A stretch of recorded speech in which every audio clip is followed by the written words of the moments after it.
and welcome to another episode of Baranov TV, designed to demystify the world of accounts and tax and to help your business grow. Now, this week's episode is really about differentiation. We're all in industries that have lots of similar businesses.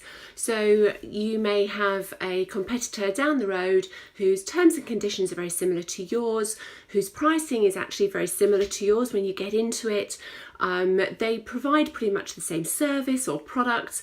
So actually differentiating yourself and looking different can be very difficult. Now, the easiest way to do that is in your service.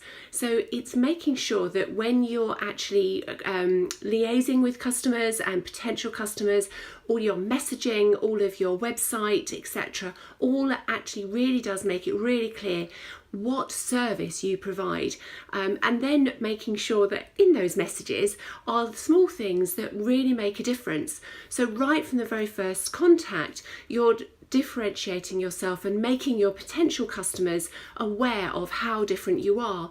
So it's small things, I think, like making sure that you get back to people really promptly, whether that's an email contact, whether that's a telephone contact, whether that's an inquiry from your website, whatever that may be. It's making sure that you're very, very prompt with that and making sure that that communication is very friendly, very open, not stuffy and not formal, as you would speak essentially, so that it's very sincere, it's very true to how you would actually be.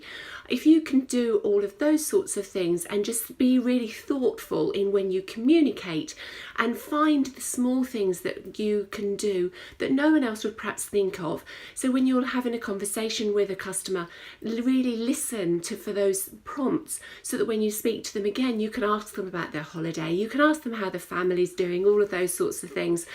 All of the sorts of things that we genuinely do as individuals, but in a business context we quite often forget, and we're so focused on that next step, that next inquiry and that next sale, that we just forget that actually we're dealing with the people and individuals who just love to be loved. So that's my thought for you for this week, really, is to think in your business where you can make those little interactions more personal and make sure that your customer service is absolutely there, to make sure that you're differentiating your business from all of those others that do pretty much the same thing. I'm going to leave you with that thought, and I'll see you all very soon.